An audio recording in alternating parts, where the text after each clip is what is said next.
this representation casts a yes vote to the revocation of the legislative franchise of SMNI. Yes, ang boto ng kabataan sa House Bill 9710 na naglalayong ipatigil ng tuluyan ang pag-allocate ng airwaves sa SMNI. Bumoboto ang ACT Teachers Party List ng yes sa House Bill 9710 or an act revoking the legislative franchise granted to Suara Sug Media Corporation operating under the business name Sunshine Media Network International. Para matigil ang SMNI na isa sa mga makinarya ni Kibuloy at Duterte sa pagpapakalat ng disinformasyon at red tagging. Pinaninindigan nito ang fake news, disinformation at red tagging na ginagawa ng mga anchor at talent nito. Ang SMNI hindi maihahanay sa media at hindi maihilantulad sa mga tunay na mga media. Ni isang beses hindi sumipot si Kibuloy sa kahit anong hearing sa komite. Ni isang beses hindi niya hinarap ang mga mabibigat na issue na ipinupukol sa kanyang kumpanya. At sa katunayan, kalaban ng press freedom ang SMNI dahil sila mismo ay nan-red tag at nagpakalat ng mga kasinungalingan laban sa mga alagad ng media. Sa katunayan, ang SMNI ay kinasangkapan ng nakaraang Duterte administration para mang-red tag at magkalat ng mga fake news. Todo man red tag sa mga aktivista pero hindi makaharap sa taong bayan. Hindi kailanman saklaw ng press freedom ang fake news at ang red tagging. Imbestigahan ang mga kaso ng sexual abuse and child sex trafficking laban kay Kibuloy. Thank you, Mr. Speaker. This representation votes yes to House Bill 9710, an act revoking the legislative franchise of the Kibuloy-owned Sunshine Media Network International or SMNI. Mahalagang panukalang ito para matigil ang SMNI na isa sa mga makinarya ni Kibuloy at Duterte sa pagpapakalat ng disinformasyon at red tagging laban sa mga progresibong individual. SMNI violated Section 4 of its franchise grant on its responsibility to the public for its failure to deliver truthful and balanced reporting to its audience. It also violated Section 7 on self-regulation about the numerous allegations, indictments, and findings surrounding its involvement in red tagging and fake news peddling. Ni isang beses hindi sumipot si Kibuloy sa kahit anong hearing sa komite. Ni isang beses hindi niya hinarap ang mga mabibigat na issue na ipinupukol sa kanyang kumpanya. Noong nakaraan, sinabi ng Kingdom of Jesus Christ Legal Counsel na si Dina Tolentino Fuentes na si former President Rodrigo Duterte ay itinalaga nila bilang administrator ng KOJC Properties. Pero maging ang dating Pangulo hindi nagpaliwanag o humarap sa komite. Todo man red tag sa mga aktivista pero hindi makaharap sa taong bayan. This serves as evidence of their unwillingness to take responsibility for the widespread dissemination of fake news and disinformation by SMNI. While freedom of the press is a fundamental right that should be protected, it does not extend to the spread of misinformation and lies. SMNI does not have the right to claim that the revocation of their franchise is an issue of press freedom when they are actively spreading misinformation.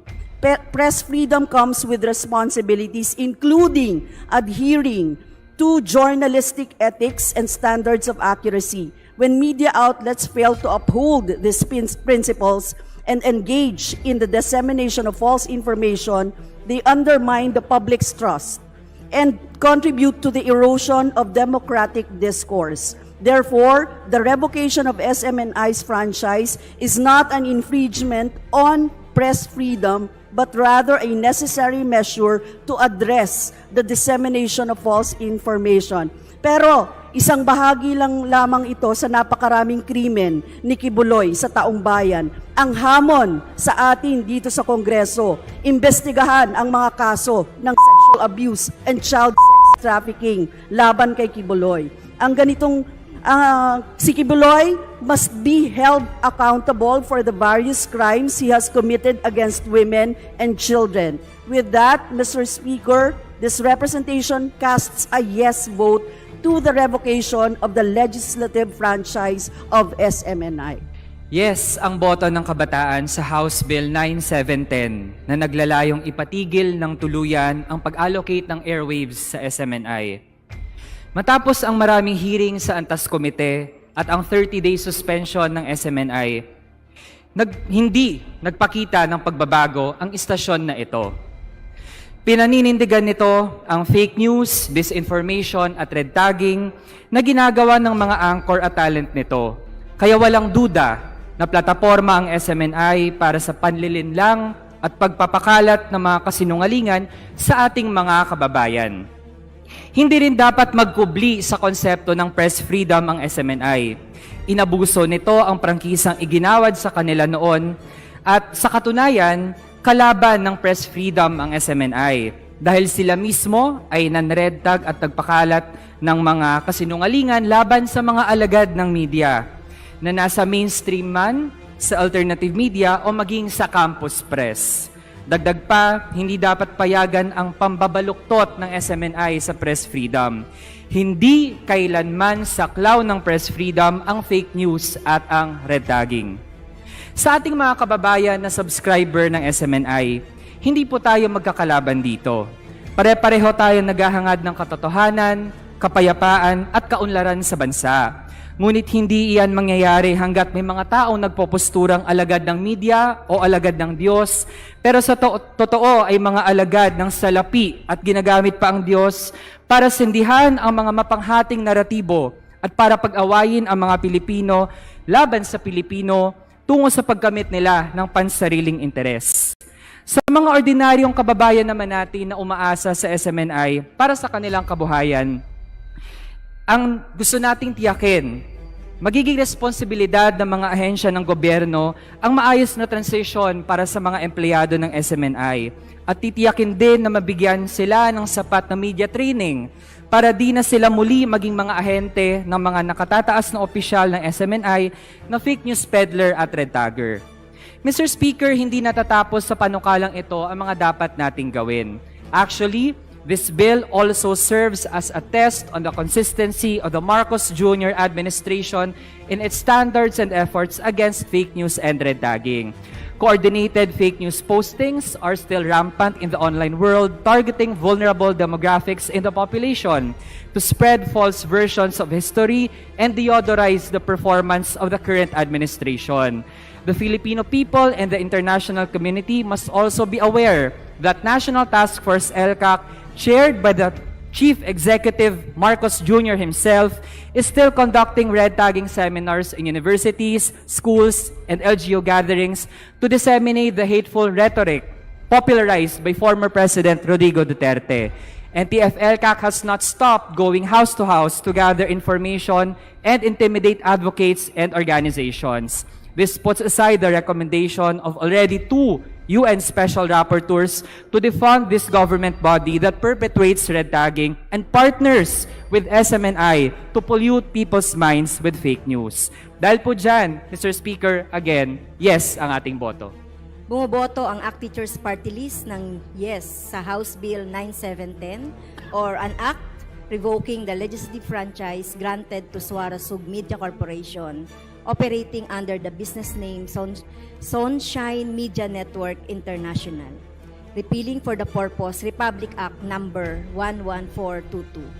Ang SMNI hindi maihahanay sa media at hindi maihilantulad sa mga tunay na mga media. Sa katunayan, ang SMNI ay kinasangkapan ng nakaraang Duterte administration para mang-red tag at magkalat ng mga fake news. Ginamit itong plataforma ng NTF-ELCAC upang magpakalat ng kasinungalingan at magparatang na komunista ang kung sino-sinong walang basihan. Pangunahing biktima ni dating Pangulong Duterte, ng NTF-ELCAC at ng SMNI ay ang mamamayang nating nagpapahayag ng hinaing sa gobyerno at mga aktivista na naghahangad ng tunay, makatao at makapilipinong pagbabago. Malayong-malayo sa mga tunay na media na bine-verify muna ang kanilang mga impormasyon at sources bago nila ilathala. Hindi man minamandato ng batas, ang mga tunay na media ay sumusunod sa Broadcast Code of 2007 na inilabas ng KBP o ng Kabisanan ng mga Broadcaster ng Pilipinas. Dagdag pa rito, ang iba pang mga issue at usapin tulad ng pagbabaliwala ni Pastor Kibuloy, ang mga patawag ng Kongreso kung kaya't naglabas ng subpina ang House of Representatives at ang Senate. Pangalawa, ang pagiging nasa most wanted list ng US FBI ang founder ng Kingdom of Jesus Christ na si Kibuloy dahil sa mga kaso niyang human trafficking, rape, sexual abuse, and violence of women and children. Hindi dapat ihanay ang SMNI sa iba pang mga media tulad ng ABS-CBN, GMA, TV5, Bulatlat, Altermedia at iba pa.